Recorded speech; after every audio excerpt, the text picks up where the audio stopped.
Hello and welcome back to Dylan's World podcast. I'm your host, Dylan Peeler. Today I sat down with Frank Wells. He is a professional MMA fighter with the CFFC. He has extensive experience in Muay Thai, and he coaches at the Institute of Muay Thai in Keansburg, New Jersey.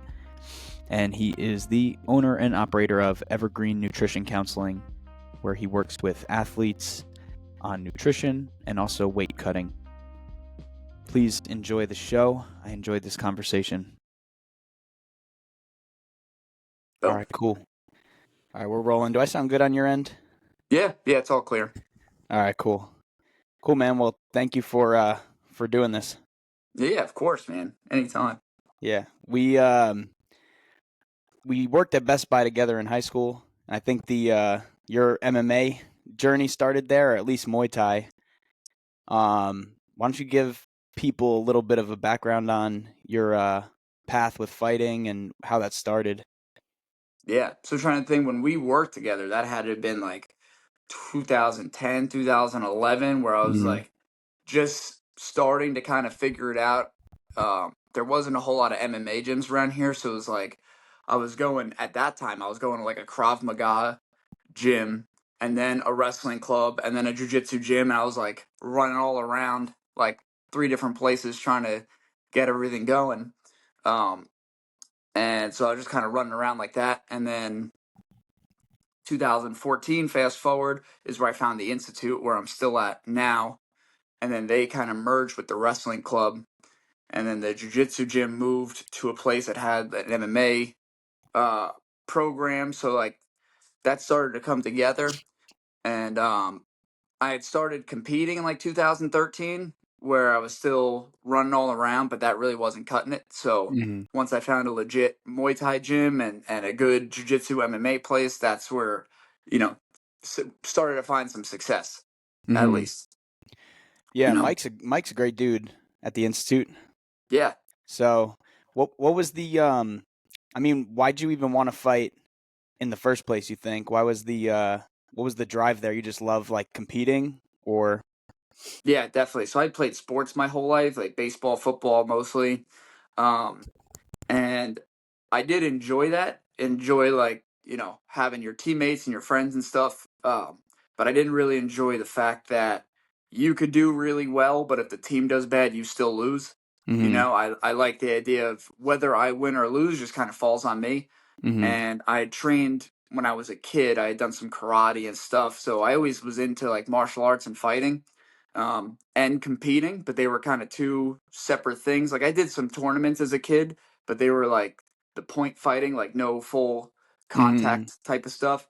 And then when I started really finding out about the UFC and getting into real fighting, that's where the two kind of merged together. It was like I really enjoy doing martial arts and all that training, and I really like competing. So let's compete in martial arts. Yeah, and was striking more your first love? I mean, I know you were doing wrestling and jiu-jitsu and MMA, but do you feel like Muay Thai was where you really like found your home? Yeah, definitely. I always felt more comfortable striking. That's just where I think I just naturally took to a little bit better, so I was a little bit more comfortable there. Um, so that's when I started doing MMA. It wasn't be an MMA fighter. It was really like I want to strike and then just don't get taken down or submitted. And then find your way back to your feet and then just keep being striker guy. So that's definitely how it started, but then one that's really tough to do these days, where like people that are predominantly grapplers are still typically decent strikers, so you're not like this way outclassed in one area and you're not outclassing them in an area. So it's just beneficial to have offense from everywhere. So that's been my progression over the last 4 or 5 years or so, is just to improve competence in the grappling area, offensively and defensively. I'm sure you're at Renzo's spot a lot, right? In New York, or? Yeah. That's cool, man. He's I mean, I don't know how much he's coaching the classes directly, but I know he's like just an awesome person too, just kind of an infectious personality. Every time I've bumped into him, yeah. So Yes. go ahead. Sorry. No, you're good. I was Yeah. he's like travels a lot for the various like ventures that he's doing now. So he doesn't teach as much in the academy, but the majority of the good, like really good and senior instructors are in direct connection to him. Like they trained with him 15, 20, 25 years ago, and then they're just still passing that on. Mm. When you went to Institute, do you feel like that's where like did you notice a significant improvement? I mean, training with Mike and then some of those guys over there, because I feel like that was I think you started training there while we were working together, or maybe shortly after. Um, but I feel like that's where you got really heavy into Muay Thai, and then I know you went to Thailand too at one point. Have you been to Thailand more than once?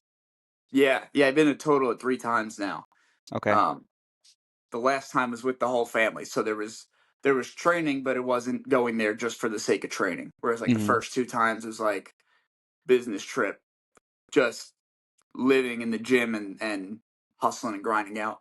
But to answer your questions, that's where I definitely saw like a hockey stick level of competence in the striking area. Where again, it Mm. was like the other places that I had been at were kind of like they did striking, but they weren't a striking gym. It was just kind of a part of it, but it wasn't the main focus.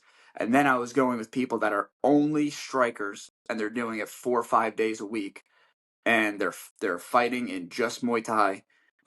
So I started with Mike like a month before my first. I'm sorry, a month before my fourth fight, and then I noticed a comfortability right away.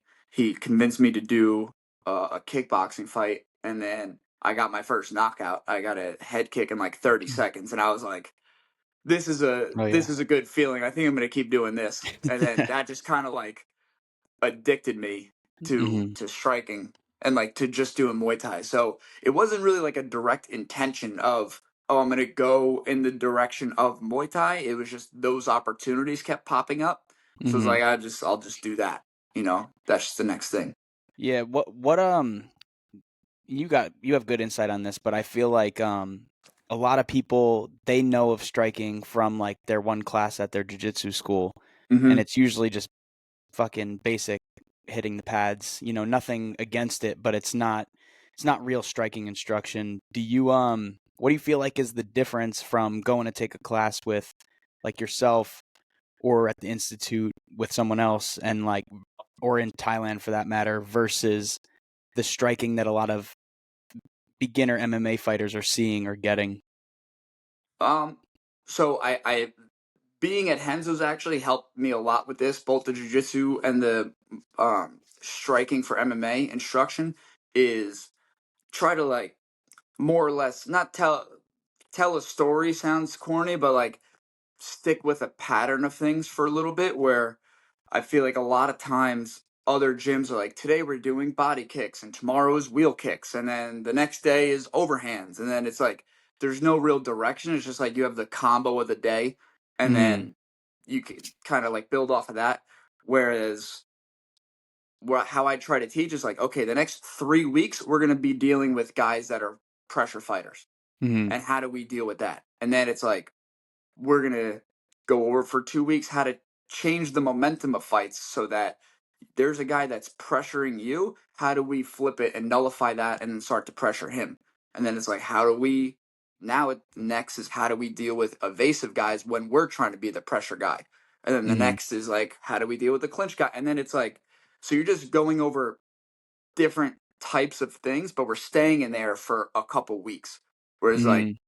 Monday builds off of Thursday, builds off of Monday. That's like those are the classes I teach, but it's like I try to build the today's class off of the last one, and Mhm. they kind of work together. And then you start learning things where it's like, well, I know how to deal with a guy trying to pressure me and how I can kind of like diffuse that pressure, so now I can even reverse engineer it. And if I want to be a pressure guy, let me look out for these things that he might try to do to relieve that pressure. And then now I have the answers to shut those down, Mhm. And then so then you learn how to deal with all different types of guys.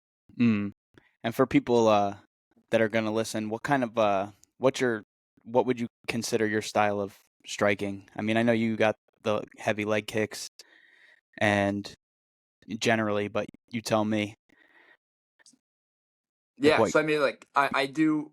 You have to take advantage of the attributes that you naturally have, or Mm, like obviously I've gotten better as an athlete and better as a striker over time. I just always naturally kind of had powerful kicks, especially much more than my punches. So I kind of lean into that. And it's like, again, you find what natural attributes you have and then try to figure out ways to get to that. So if I have really hard leg kicks, how can I set up leg kicks? How do my leg kicks get stuffed? How do I deal with different defenses? And then that just kind of like levels you up even more with that. When I was coming up in Muay Thai, me and a good friend of mine, Malcolm Hill, we don't mm, get to see each other as much anymore, but we always kind of defined our styles, anti-style, mm, which kind of like to the thing I was just talking about is I would just look at the guy that I'm fighting and I'm like, what's his A game? All right, mm, cool. We're gonna fight somewhere else. So if you're a heavy boxer guy, then like I'm gonna play long and kick. If mm, you're gonna be a counter fighter, then I'm gonna start faking a lot and get you swinging at the wind, so you're not as comfortable being a counter fighter, And then just whatever problem that guy presents, just have a solution to that and fight somewhere else. mm, I try to do that in MMA still. I just had that grappling uh, skill gap that I had to start closing, but that's what I think is the best way to fight because everybody's got their A game, and mm. that's whatever that is. It could be a million different things. If I can get you to fight at your B game, it's usually significantly lower and less dangerous. So if I'm confident and comfortable in the area of your B game and you're not, then I feel like I can start taking over and outwork somebody. Got you. Got you. When, dude, I think when you were in Thailand, I had seen your Instagram stories or something, but it seems like in Thailand, and I don't know if they do this in the US as much, but I feel like they made you hit like do teeps on the bag or something like just for 20 minutes straight. I forget what I had seen, but it Mm-hmm. seems like they have you just fucking repping things out.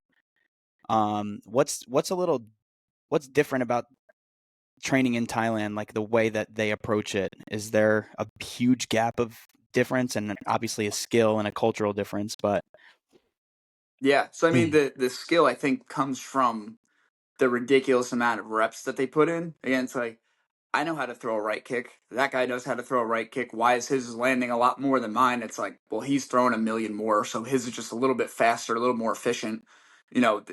Different things like that. Um, yeah, when I was there, we would warm up. We would do pads, and the pads would be like you're pushing a high pace, you're getting a lot of reps in, you're throwing real hard, and then they would just have things that they wanted me to work on. So there was a time where it was teeps. There's a time where it's like you're kind of evading the bag. There's whatever the thing happened to be. We would harp on that for a few weeks, and yeah, it'd be like 20 or 30 minutes after every practice, which there was 2 practices a day. So even if I'm just doing push kicks for 20 minutes, where I throw, maybe it's a high pace, or maybe I throw a few, I move around, I throw a few, I go left, I go right, and you're just kind of playing with it. If I do 20 minutes twice a day for 2 weeks, that's mm, like 40 minutes a day, 6 days a week. So I don't even know what the amount of time is on that, but that's like, even over the course of 2 weeks, I've spent hours and hours of just throwing those push kicks over and over again. So again, your body just gets really efficient with throwing them, mm, and that's like people ask me how to kick faster. Sometimes, like, how do I add speed in my kicks? It's like just go and rep them mm, out. And again, I think the big difference in Thailand and like Thai guys is their timing and their speed. Is mm, there's not a whole lot of them that are these big like one kick is going to break your ribs or destroy your leg. It's just death by a thousand cuts where it's like mm, they just are out timing you on every step. And sometimes they're real violent with it. Sometimes they're stepping in and throwing big elbows or throwing head kicks or push kicks to the face, like fight ending type stuff. A lot of times, again, it's their ability of timing things like when to throw something that it's just like it's tough for me to defend or counter because they're throwing it at a very opportune time. mm. And you fought a dude in Thailand one of the times you were there that was like real good, right? He had a lot of experience. Yeah.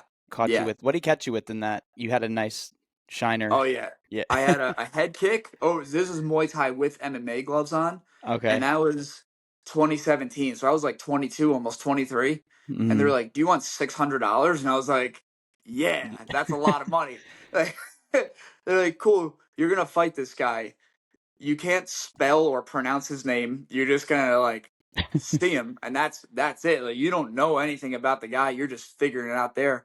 So we had the MMA gloves on, Muay Thai. The fight was in like a TV studio, so there's Mm. only like 80 people in there, but it's like it's interesting. It's like real production. It's Mm. odd, and yeah, he had it was like I forget the exact number, but it was like 150, 160 plus fights, and it was my 20th. Mm. So again, back to like timing and skill, it was like I would come at him and he'd counter something. So I'm like, all right, I'm gonna give him a different look. Mm. And that would kind of work once. And then if I try to do it again, he punished me for it. I was like, Jesus, bro. I was like, the fight was 9 minutes. I was on like game plan Z by the Mm. time it ended because I was like, nothing works more than once on this Yeah. guy. Yeah, he threw one head kick over my jab that gave me like 4 stitches here. Mm. And then he threw a real hard kick where I blocked with my arms and he reset his feet real fast and threw an elbow right here. And that Mm. gave me 8 more stitches. Oof. So I got 12 stitches altogether. My eye was like, the next morning was swollen shut. It didn't look terrible that night, but the next day was huge, fucking Yeah. crazy. And yeah, so that was an interesting experience. I f- yeah, I wanted to ask you because I can kind of understand it, but a lot of people I think that I know that don't participate in martial arts or fighting or any of that, they would question why someone would want to do that. But I know that, especially for a person like you have a certain mindset. What is it about the competition and fighting? I mean, it's painful, it's ruthless, but it's beautiful. But what is it to you that you would say to these people that just don't get it? They're like, why would you hurt yourself for a sport? Yeah, definitely. And if that's your first thought when you think of fighting, like definitely don't do it. You know Yeah. what I mean? It's not for everybody. There's a lot of times more like pain and disappointment than reward, especially Mm. like even when you get the reward of winning, it's like that's really cool for like 2 days. And then I Mm. just murdered myself for like 8 weeks beforehand, like questioning and doubting everything and like whatever, all for a day or two of like that was kind of cool. Yeah. Um but for one, it's really for me about self improvement. Like I've never had a particular goal of like I'm trying to get to this place or get to that place. It's like let me just see how good I can get, Mm. and then competition isn't even always a great expression of that because sometimes you just have an off night or you get clipped with something or you get hurt or like whatever. But I think it's again, it's one, it's trying to figure out how good I can get, and then two, it's just like I don't, it's self expression, and I Mm. like that in the big competitive field of like I'm trying to do something while somebody else is doing their absolute best to stop me, Mm. and it's like see if you could stop me, Mm. and then what I was talking about before that first knockout that I got in my first kickboxing fight was like just drugs. I don't know what drug, but it's just Mm. like the most addicting shit in the world, Mm. where it's like that feeling of overcoming a challenge that you worked really hard for and that you had so much doubt going into just is such a high that it's Mm. it's tough to stop doing. Yeah, I don't think you can mimic that flow state of a fight.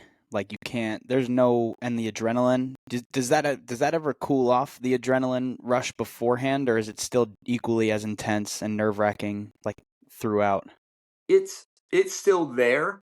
Mm. It's at different times now, I guess. Like earlier on when I was fighting, it's like when you're warming up and you're thinking about like, oh, I'm about to go fight. It's like I'm getting goosebumps right now. Where Mm. I remember those days of like you throw 3 kicks and your heart rate's like 180. You're just Mm. like man, this is about to go down. Whereas now it's like when I'm sitting in the hotel waiting the whole day to go down to the venue, I'm like, do I even know how to fight? Yeah. Like this guy's probably gonna kick my ass, dude. Like this is not good. I don't feel great about this at all. And then now when I start warming up and you get the juices flowing, you Mm. go from do I even know how to fight or is like all my friends and training partners just been lying to me, so I feel good about myself. And then you throw a couple kicks, you get the sweat going, you're hitting hard, you're like, I will kill anybody that tries to stop me. It's like Mm-hmm. I'm an unstoppable force. You know, Mm-hmm. it's like, so the adrenaline doesn't go away, but it spikes at different times. You know, and that hour before the fight is like it's this the whole time. Mm-hmm. You get warmed up and you're like, I'm the man. I could be a world champion tomorrow. And then you cool down. You're like, I might get destroyed in the Yeah. first round. I don't know what's going on. You know, and that again, even that, the feeling of that sucks. But when you do well afterwards, you're like, that's so worth it. I'd Mm-hmm. rather feel like that if I get this than do anything else. Yeah, fighting is like a psychedelic experience too, because I feel like you're battling like what you just described. You're battling this inflated ego when you're in the zone, and then you're just completely destroyed shortly after. So it's kind of this back and forth, up and down thing where you're like in spirit and humility, and then you're in your ego, and you're like, I'm the Yeah. man. You have to keep talking yourself up. It's a weird battle, but you're surrounded by some of the best people, some of the best competitors in the world on a regular basis too, which is also really cool. Hmm. Are you training? So you're doing jujitsu at Renzo's mostly, and then Hmm. are you doing like Muay Thai with the Institute? Any like MMA training in Jersey at all currently, or no? When I have fights, I tend to start going to Nick Catone's and to Dante Rivera's. Um, Mm, I have a lot of friends at both gyms, and they're both really good MMA teams. mm, So a lot of times in the morning, I'll do jujitsu and MMA in the city, and then I'll come home, depending on the day, like work in the afternoon for a couple hours, and then fight. I'm sorry, train more at nighttime. So again, mm. whether that's like sparring at Dante's or wrestling practice at Nick's, um, kind of just bounce back and forth between those. Yeah, there's some real good guys over the years out of Catone's as well. Yeah, yeah. Wasn't Marlon Moraes there? And then Oh I know yeah, the Russian dude, fucking Zabit. Zabit, yeah, was over there too. Yeah. Yeah. So that was a real interesting thing because it was those were primarily Mark Henry's guys. Hmm. Um so they would do like team practices at Catone's as well. But Mark Henry pretty much had his squad and didn't have a gym. So he would go to Ricardo's, he would train guys in his basement, he would go to Catone's, he would like have all these guys just like vagabonding around the state. But Hmm. yeah, dude, like you would walk in on a Saturday where it was like a sparring day, and there's Zabit, there's Marlon Moraes, there's Frank Yeager, there's Edson Barboza, there's Paul Felder, Hmm. there's like Sidney Outlaw, there's Eddie Alvarez. There was like you could just go on and on Killers. and on, where it's like there's a full pay-per-view card happening. Hmm. You know, it's like Dude, yeah, a bunch of guys that are in the top five. Edson's speed was insanity. Like his Yeah, even still, but he's so shredded, first of all, but then his yeah. yeah, his speed is just absolutely crazy. I mean, one of the things with fighting too, and I'm sure you hear this, but like with people who don't train, I think they don't understand how good some people are, Hmm. which is really interesting, but it's also not good for their safety if they're going to ever Right. get into conflict. But like Yeah. if you watch Khabib fight Edson, you would be like, this guy isn't that good. But meanwhile, like this person, and if you look at his, like, let's say his weight class, yeah, he was fighting at 55 at the time. I think sometimes bigger guys who think they're tough have an inflated ego, and then again they see someone like Khabib just ragdoll him, which because Khabib is a freak. But I don't know. I think that some people have this like misperception around combat, and they think that they can do it. And Yeah. yeah. Do you still? I mean, do you ever see people like that or talk to people like that, or not so much because you're surrounded with a lot of competitors? Yeah, well, one, I think as the UFC has gotten a little bit more mainstream, people are more aware of how hard it is to just like get up or like how helpless they would be against a guy like Khabib. Mm-hmm. The thing is, because I watched Edson prepare for that fight, and Mm-hmm. there's guys that are really good MMA wrestlers that fight at 170 that Mm-hmm. could not hold him down. Mm-hmm. It's like, or Edson is a really hard guy to hold down and control.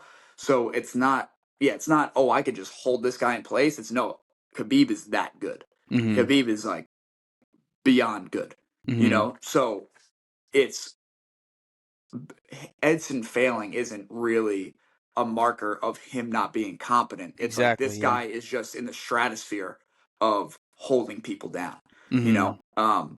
But yeah, and to your point, there's not a lot of people I hang out with in general because like life's real busy, but the majority of the people I'm around are fighting or at least training very consistently. So I definitely have less of those conversations Mm-hmm. of the like, you think I could still get up Mm-hmm. if Khabib just tried like, oh, if he just dove for my legs, I just Mm-hmm. crack him. And it's like, brother, you're not sure what you're saying, Yeah. you know?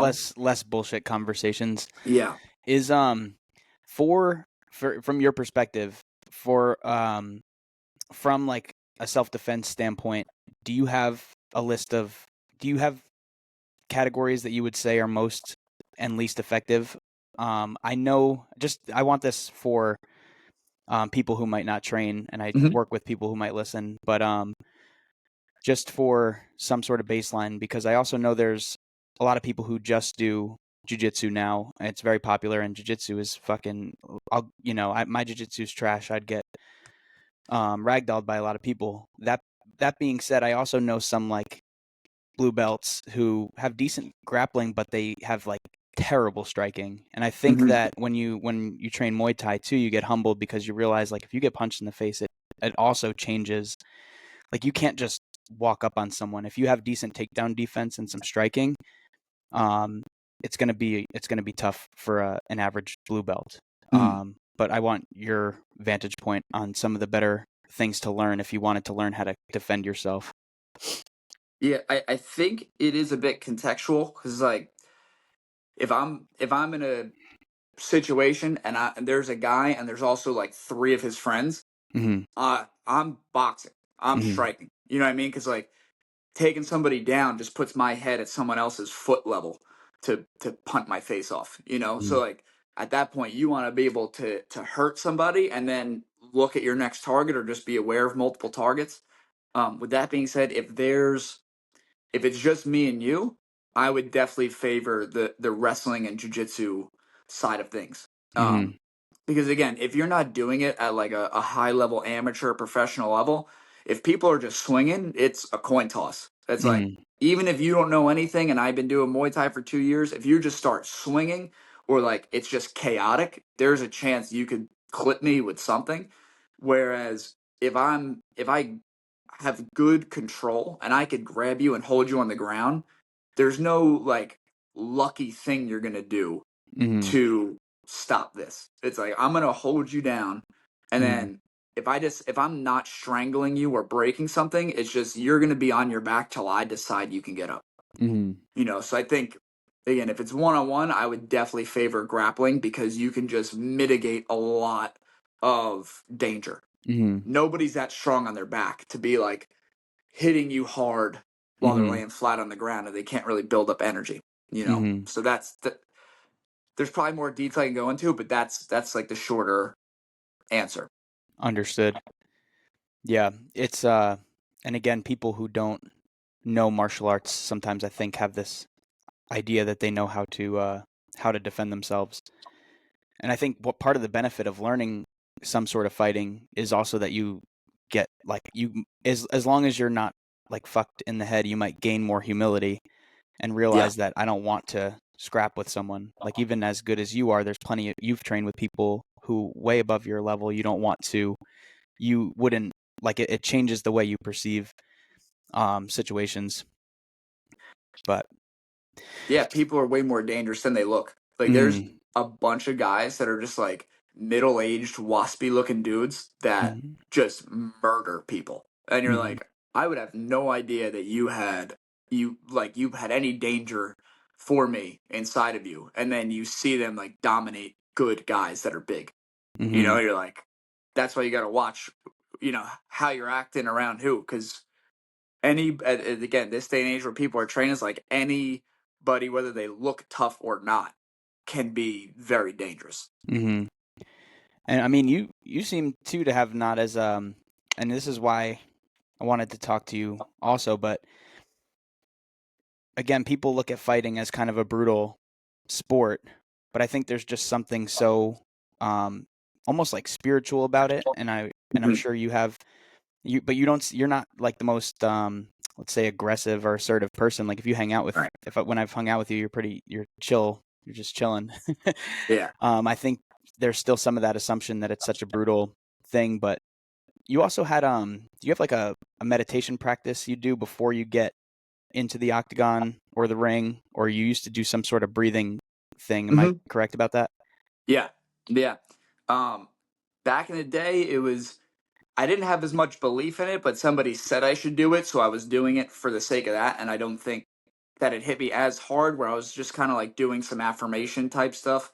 Um, Now it's more like, I forget what it's called, like Hakalau, I want to Mm-hmm. say. I don't know if I said that correctly, but I actually stumbled upon it on accident, where I was at this seminar where they called it like super seminar, where it was like one day is Dwayne Ludwig and the next day is Boss Rutan and whatever. And then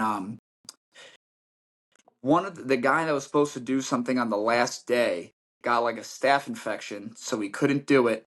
And day of, Liam Harrison stepped in with his mind coach that he was with. They were like already in the United States doing seminars, whatever. He hopped in and then just kind of gave this meditation practice, Mm-hmm. um, where it's pretty much like you are trying to evoke certain feelings or thoughts or emotions, Mm-hmm. um, out of yourself, and it's like a 30-second thing. So I do it once I'm already in the cage. I Mm-hmm. either do it while they're like, if I'm blue corner, right? So what that means that they announce me first and the other guy second. I'm doing it like while they're announcing the other guy. Or if Mm-hmm. I'm the second guy, I just do it right when I get in the cage. Mm-hmm. Um so I mean, essentially, he's having you put your hands out like way as far back as you can and bringing them in until you can see it at the edge of your peripheral view, and then just kind of wiggle it, and then do the same thing up top, and then kind of draw a circle in Mm-hmm. that space. And it gets you out of the tunnel vision and just makes you aware of everything in your periphery. So you Mm-hmm. just see things a little bit, you see more things and you see things a little bit better. Um, and then it's like, having your knuckles together, and you breathe in, and then I'll either think it or say out loud whatever that emotion or thought is that I want to have, and then I breathe out hard and I push my knuckles together Mm-hmm. super hard. And that was like 6 years ago that he told me about that. That has kept like the same effectiveness throughout every fight that I've had since then, and I felt that to be really useful. Mm-hmm. um Yeah, I feel yeah. like just having a centering activity to get your nervous system somewhat regulated. Sorry Mm. about that. You're good, dude. Um, yeah, I was saying that the tunnel vision is I think from the adrenaline rush too. So you're just so locked in, and you're fucking, it's like you're hunting. So when you can downregulate the nervous system a little bit and get your peripherals going, I think that that's a huge thing. Yeah, and I don't even remember if it was him that said this part or if it was something else, but it was almost like thinking of your emotions as like a jacket, and Mm, then I'm just taking that off and I'm hanging that up because none of those help me. mm, It's like, so, like, because I have pretty much what I do is I have three things that I want to do in that fight, right? So whatever it is, pressure, fakes, whatever it is, like kind of general themes. It's not like jab, get an angle, counter, dip, boom. It's like just things again, like pressure, mm, vision, like just real. And I know what they mean. They're like bullet points. And then the last two are always excited and calm. So, and when I hit that and I'm like, I hear or I say excited, I feel that energy come up. mm, And then when I say calm, it's like a control of that energy. And then it's just locked in. It's just dialed mm, in. And that's been really helpful. because I was on a bit of a losing streak at the time of that seminar. And Mm-hmm. then again, that mental thing really flipped. And then I went on a fucking big winning streak right after that. And I don't think it's any coincidence because I was training at the same gym with the same people, doing the same general things practice wise, but then the Mm-hmm. results flipped around immediately after that. Yeah, the mental game is huge. I mean, obviously your skill set, your injuries, all of that's going to play a role, your weight cutting. Um, but yeah, I mean, we're talking about scrapping with someone, so your mind has to be sharp, you have to be calm. Liam Harrison's a bad motherfucker too. So Yeah. do you have someone you trained with like outside of your normal training routine or let's say a seminar for someone who is like your favorite person to work with? Do you have a certain thing you can think of, or is there a number of different seminars you've done that you like? There's definitely a handful of things or a handful of people. I haven't done a ton of seminars, but just traveling around, I've trained with different people, just doing either privates or one-offs, or they like happen to be teaching that day. Um, Probably the one of the most interesting ones is this guy. His name's like Pipa Jockey, right? So that's a guy that was in Thailand. If that name didn't make it obvious, but he was one of Sanchai's original coaches, and he was a less popular but still really well respected guy, Lord Zilla's uh, coach. And both of those guys are really, really known for being just like slick and evasive and hard to hit, and then hitting people real hard when they get out of position. Mm-hmm. Um, and it was just his behavior. It was like he was holding pads, but it was almost like we were tech sparring, or like he was just throwing a bunch of shit at me. He would like the round would stop, and he'd be like, "What's your name?" And I would go to answer, and he'd like pop me in the mouth. So then it's like after a couple days, we do a round, blah blah blah. He's like, "What's your name?" I'm like, "Frank," and like just it sounds silly, but it was just he was just constantly just kind of like keeping your eyes and your mind sharp. Mm-hmm. And I think being loose and relaxed but visually sharp is really helpful to like executing good things when you're fighting, because when you're like all like you're not going to do anything that slick or that cool or really even that effective if you're just all like a ball of tension, but if Mm-hmm. you're relaxed and loose, like that's where you're going to be creative. That's where the best you is going to come out. So Mm-hmm. I don't know if that was, you know, he had this deep plan in mind, but that's what I got out of it. Was that if you're Mm-hmm. able to relax and loose and be free but focused and paying attention the whole time, it's like you're going to be able to stay sharp and focused while you're relaxing in actual competition. Mm-hmm. Yeah, so with striking, like for efficacy, if someone is trying to get better, um, what are some of like the key points? So you think again, staying loose, constantly moving, seeing things, for let's say for you like setting something up, if you want to set Mm-hmm. up a head kick, what do you think are like some decent basic pointers for people? So anything that you want to accomplish, do something different to start. Mm, Right? If I want to punch somebody in the head or hit them in the head, I'm going to laser in on their body a little bit more mm, because I want to draw their attention there so I can get them out of position. I can fake and start throwing, or just have them generally more prepared by having their hands lower, just as an example. Um, but that applies to everything. It's like if you want to kick somebody more, you have to punch them. If you want to punch mm, them more, you have to kick them. You have to be like, you have to have variety and then mm, mask the things that you want. Because if I just want to hit you in the head and all I'm doing is throwing things at your head, it's like your head's going to be well protected, So I just have to draw your attention somewhere else. So if I want to hit you with a kick that's coming around like a head kick, I'm throwing a bunch of stuff up the middle first, and then probably mm, faking something down the middle and then coming around, and vice versa. If I want to shoot down the middle, a bunch of round strikes are coming out, and then I'm going to get your attention there before I shoot down the middle. So mm, anywhere you're aiming, if you want to hit their legs, hit their head. You want to hit their body, hit their legs or their head. You want to hit their legs, hit their head or body. You got to go somewhere else. You want to hit them round, throw in the middle.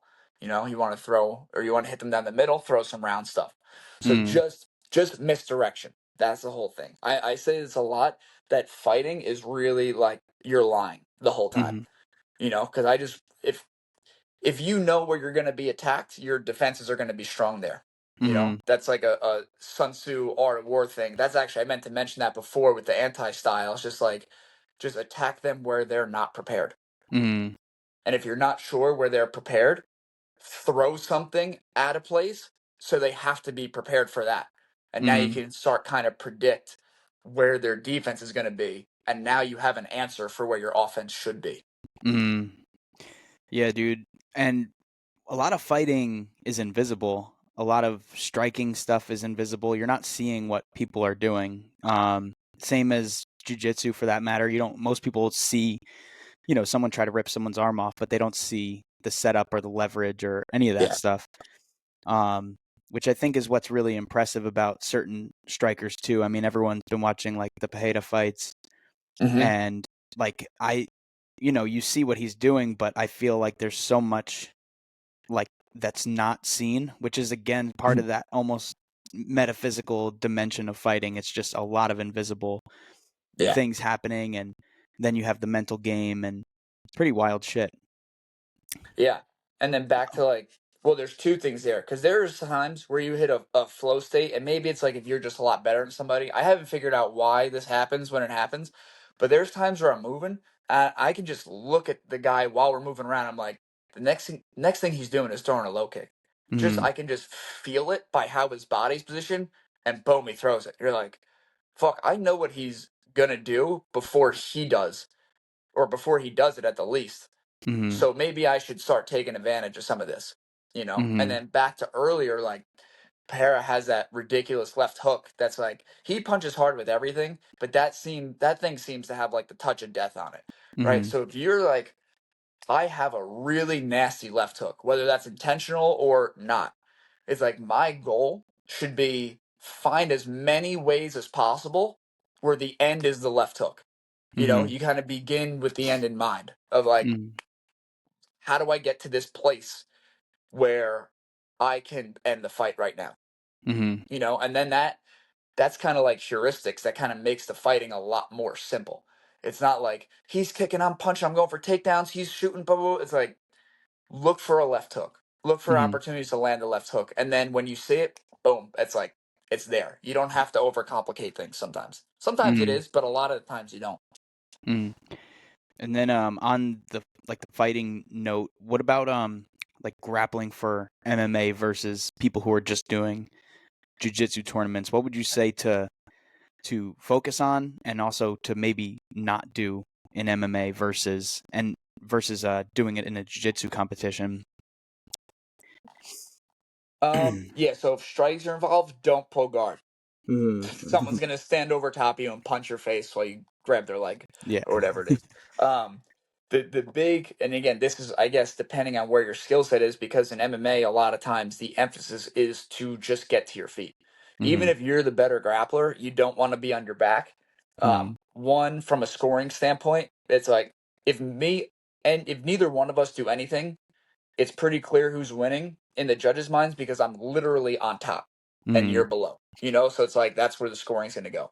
There's even instances where the guy on bottom is being a lot more offensive and Mm-hmm. doing more damage and being more dangerous, and it's still not looked at as him winning because the other guy's on top.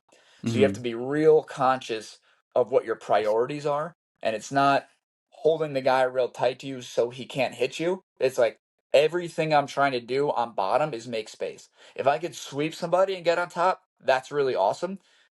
But my priority is I'm trying to make distance between me and you so that I can stand up. Mm-hmm. So that's like I would say a big difference that you see between jiu-jitsu competitions and MMA. And it's like the needs are different.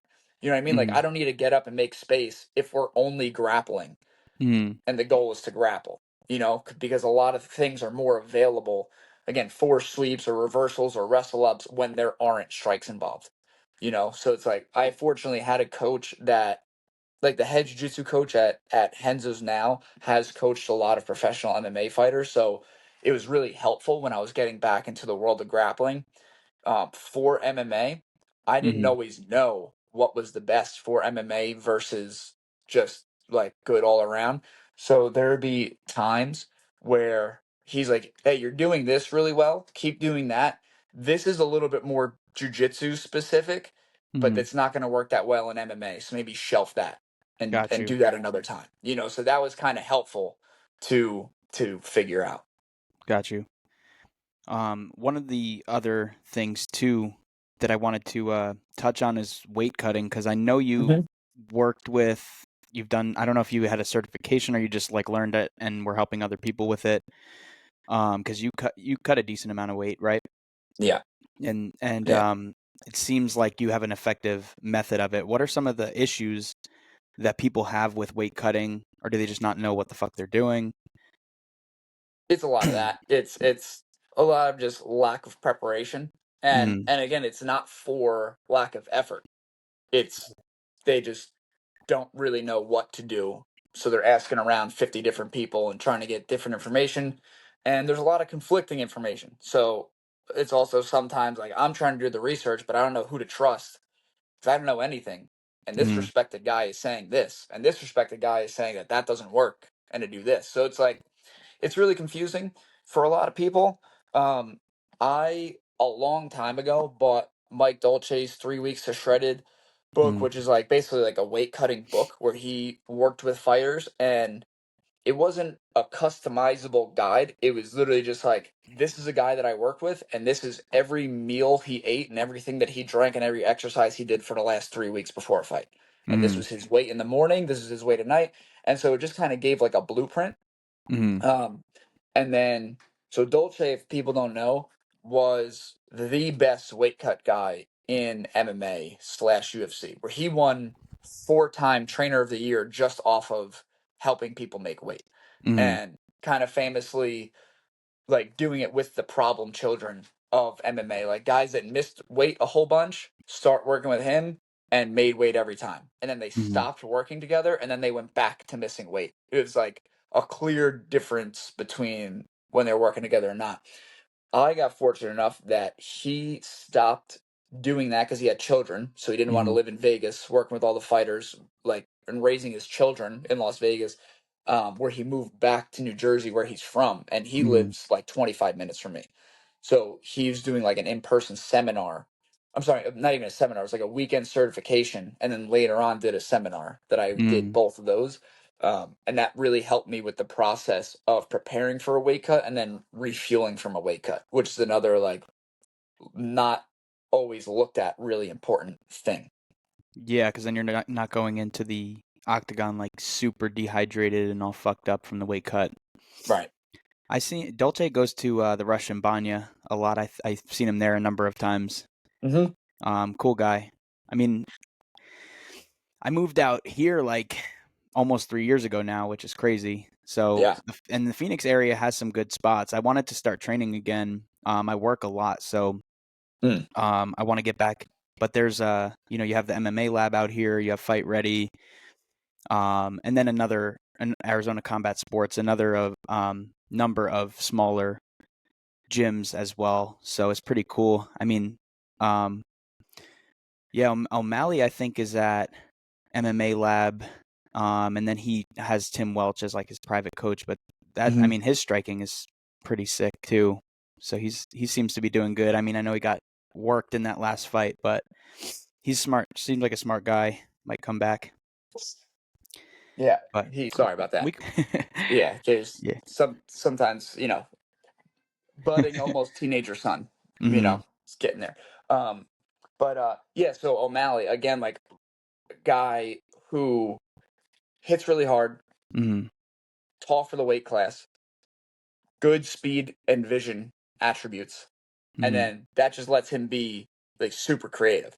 Mhm. When you're able to prioritize like keeping length in a division where most of the guys are like 5'6" to 5'8", and you're five whatever he is, like 10 or 5'11", where you Mhm. have like a significant uh there's a significant difference in where he can hit them versus where they can hit him.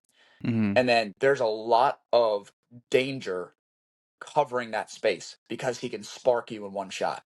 Mm-hmm. So that puts fear in people's minds already. And again, I think that allows him to be creative Mm-hmm. because there was less creativity with Marab, who's a guy who's like in your face, nose in your chest the whole time, and you're dealing with him, not him dealing with you. I think a Mm-hmm. lot of people get intimidated by the scary thing of covering that space. Mm-hmm.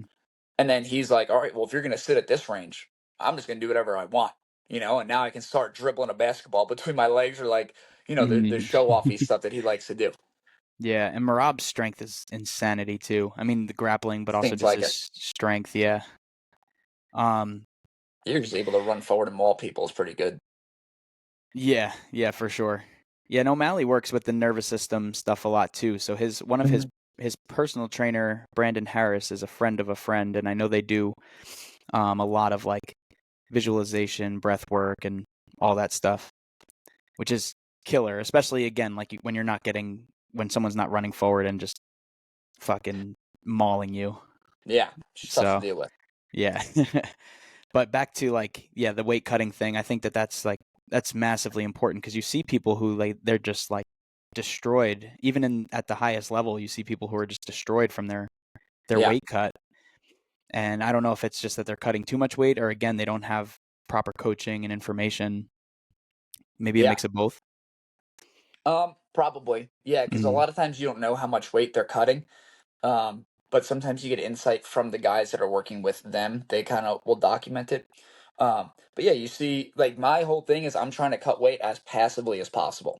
mm, Like I I go either in a warm bath or like a jacuzzi, and so I'll just break down the last cut that I did. I was stepped onto the scale right before I started my weight cut. I was 161 and like point 0.3, something like mm, that, at 10 o'clock on Wednesday. And then by noon on Thursday, I was 146 even. All right. So it's a mm, good like 15-ish pounds. But it's, again, about preparing. Right. So I did like 20 minutes with the water right here. The water at like 103, 104. Right. mm, That's about as high as hot tubs usually go, but that's a good temperature anyways. So it was like 20 minutes right at like my collarbone, 20 minutes where it's like middle, like kind of belly button hip level, and then 20 minutes where it's like just my feet in. Kind of just helps me cool off. And then I mm, ran that again. So I did 20 more minutes here, 20 minutes belly button, boom, got out, rested a little bit, and I lost a little over 7 pounds in, mm. like, again, it was about 2 hours, but it was really like an hour 20 of my body kind of submerged in the water. Took like a Mm. 4 or 5 hour break in, like I went into the pool nice and cold, and then I went into like an air conditioned house.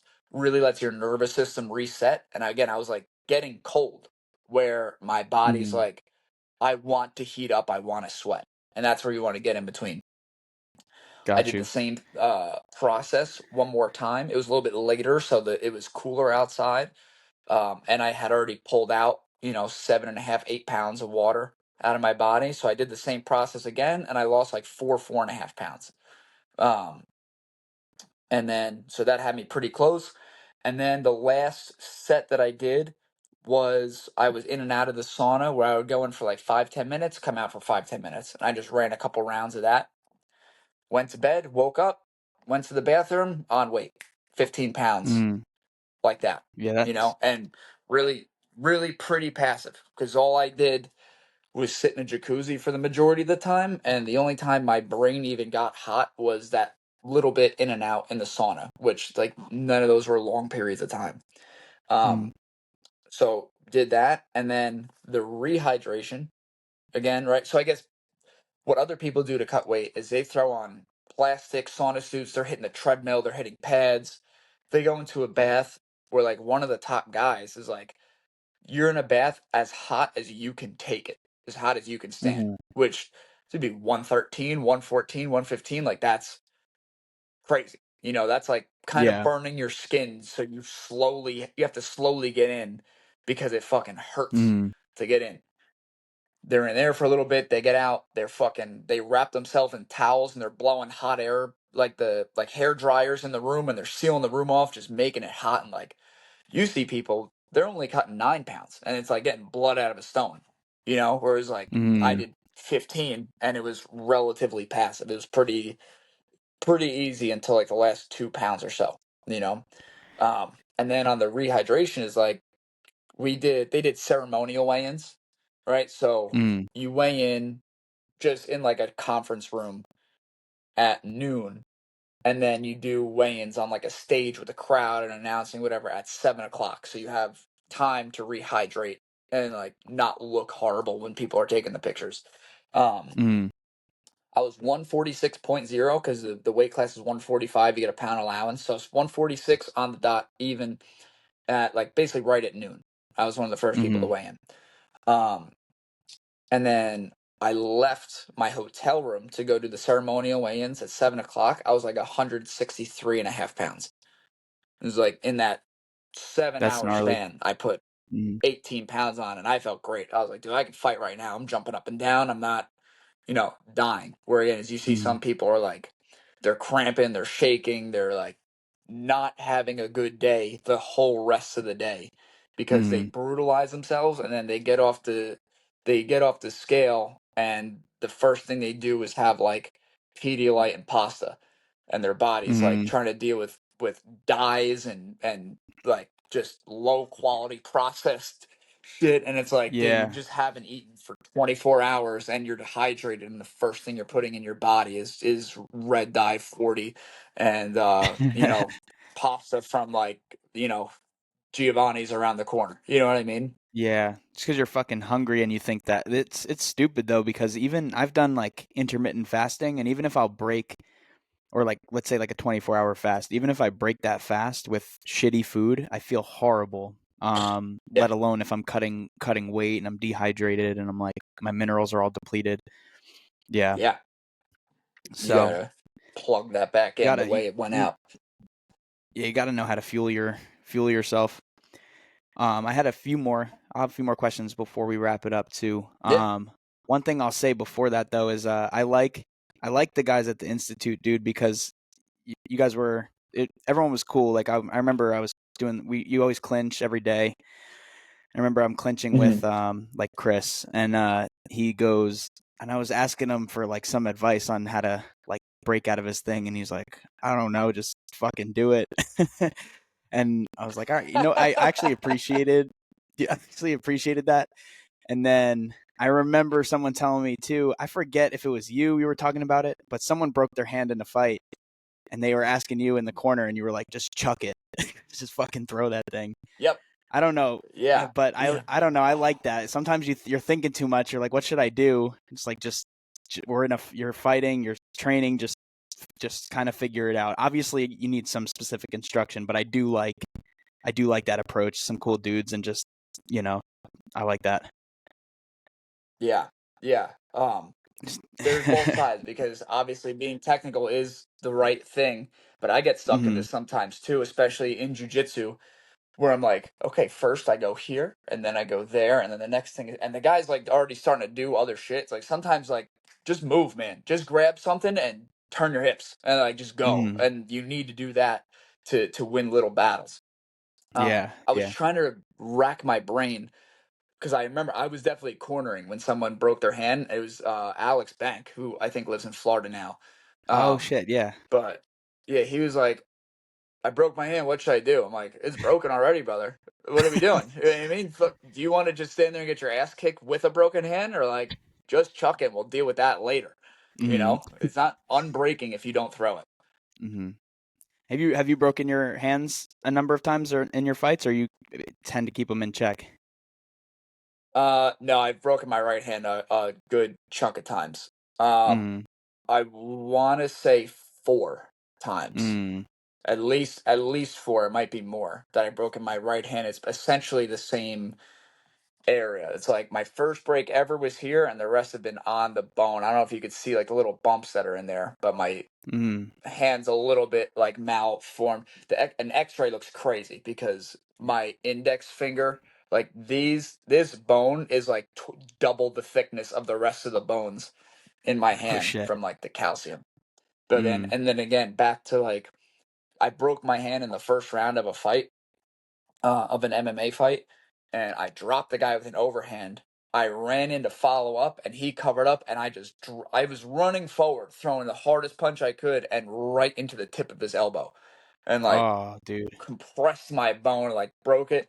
And one, adrenaline, I didn't feel it until the round ended, and even Mm-hmm. that, I was walking back, I was like, this kind of feels like when I broke it before. It wasn't even painful. It was just like I kind of recognize this feeling, and then your brain Mm-hmm. just goes to weird places because I'm like, it started to hurt, and I was like, but I hurt him when I threw it. So if I throw this hard enough, I might knock him out, and then I don't have to throw it at all, and I'll be done.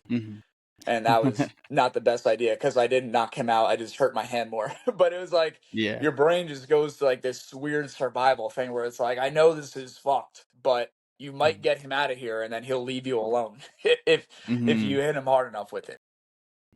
Yeah, So very odd few things that you people think about. experience that type of adrenaline too, and you can't get that from almost anything else. Maybe like fucking wingsuiting or skydiving, but fighting is pretty much the only thing Life, where you're just like, yeah. Um, life or death and then shit. That's what you feel. yeah. The other question I had was, I mean, you're in like close quarters with Renzo. What do you think? Like, what's that experience been for you? Like, what have you learned from? Is there certain things you've taken from him as a person or a martial artist? Again, seems like a very just like infectious, generous human from my perspective. So I'm just curious from being in the family. Um, yeah, I always say this about him is that if he was a character in the video game, someone just put all the points on charisma, and it's just like, just super like, there's, it doesn't really matter like what he does, you just can't be mad at him Mhm. anyways. You're just like, that's just how he is, you know? Mhm. He's he's not around a ton again because he's like always flying around doing business stuff. But I definitely find his story like pretty inspiring. Because I don't know how public this is or whatever, but he was super poor growing up. Like he wasn't, their Mhm. family wasn't always like rich jiu-jitsu people. It was like they're eating they're eating dog food. They're eating leftover whatever for days because like they're just struggling that way. Um, and then to go from that guy who was like sharing dog food with his brothers to like having 100 Renzo Gracie gyms in the United States alone, like doing business in Abu Dhabi, like being an Mhm. ambassador in the country Brazil. It's like that's crazy, dude. It's like so you can't really. I feel like that erases a lot of excuses of like, oh well, this thing's going on, so I can't succeed. It's Mhm. just like figure it out, figure it Yeah. out. You just keep trucking forward and like keep putting the work in. And like again, that charisma probably definitely got him opportunities earlier than maybe he had earned them, and then he like earned it after he got it. That's Mhm. just my guess. But it's cool to see from literally nothing to the most you could ever want. Mm. Yeah, little legacy for sure. Yeah. And then being when we were like when I was training over at Institute and then even when we were working together, I don't think you had a family yet. Much. Like I think you started maybe when I was training over there, but how's that changed you like as a human, being a family person and still being a training and being a fighter and stuff like that. It's pretty cool because how long have you been in Arizona now? Almost 3 years. But I don't Okay. think I was at Yeah. Institute for like a year prior to that. Understood. So, Okay. Yeah, 'cause I'm mm, trying to think like so we're married now too. So me and my wife we met actually October of 2019. So it was like a couple weeks ago was 5 years since we met. She already had a son who was 4, and mm, that's boys are so easy. Boys are like, Mm-hmm. you want to build Legos or you want to wrestle? Which one? Because that's all we're doing the whole day, you know. So it's been cool, kind of like becoming a father figure to a kid that wasn't mine. Mm-hmm. And then we have two more kids now that are like 18 months and 4 months respectively. Um, it's super cool. Like Mm-hmm. my daughter is like my first biological child, and it's just like everything. I get people being biased towards their kids. I'm gonna try not to do it when she's older and getting into sports, but like she I don't know. She does anything, and I'm like, "You're the best person that's ever done that ever." It's like that was the cutest fart a person could do. You're the best. It's Mm-hmm. like so in just life, that part's pretty cool. Like it definitely tests, your relationship with your wife because it's like we're both tired and stressed out at times for sure. Because like maybe it's babies don't sleep or they're not listening or like we Mm-hmm. both need a break. We're both coming in at a 4 out of 10. Mm-hmm. It's like so finding ways to communicate and navigate around that and you know, it's nobody's fault. We decided to have kids, so it's like just navigating that has been something that I think has caused both of us to grow on our relationship part. And I would say in relation to fighting and competing, it definitely changed a little bit where again, some different fights always have different motivations, but I remember I had lost a fight and then I had gotten like surgery on my eyes. I had broken my hand in practice. We had our baby. And so I had a fight when my wife was like 5 months pregnant. And then the next time I had a fight, our baby was like 4 months old. And my thought going into that fight was like, I just want to do some cool shit so that when she's 10, I could be like, look at what your dad did. Mm-hmm. So like I had never had that thought before. I never gave a shit about what anybody else thought about me fighting. It Mm-hmm. was like always for me. And then it changed into and like it's still part of it now where I'm like, let me do some shit that I can't wait to show her when she's older. And, Mm-hmm. and same thing with my son now too, because again, the one that I adopted, he's there, so he sees it, and he's like starting to be old enough to understand it. So there's not really like I'll show you later. He's in the crowd, you know. Mm-hmm. But for the 18-month and the 4-month old, like they're not going to be 9 and 10, and I'm still fighting. You know what I mean? I ain't fighting at 40. Yeah, So yeah. like this is to be like, look what dad used to do. That's pretty cool. And by the way, dad started off and he sucked real bad. So Yeah. maybe any level of success now again shows you like you could work real hard and get good at something that you weren't naturally gifted at. Understood. Hell yeah, man.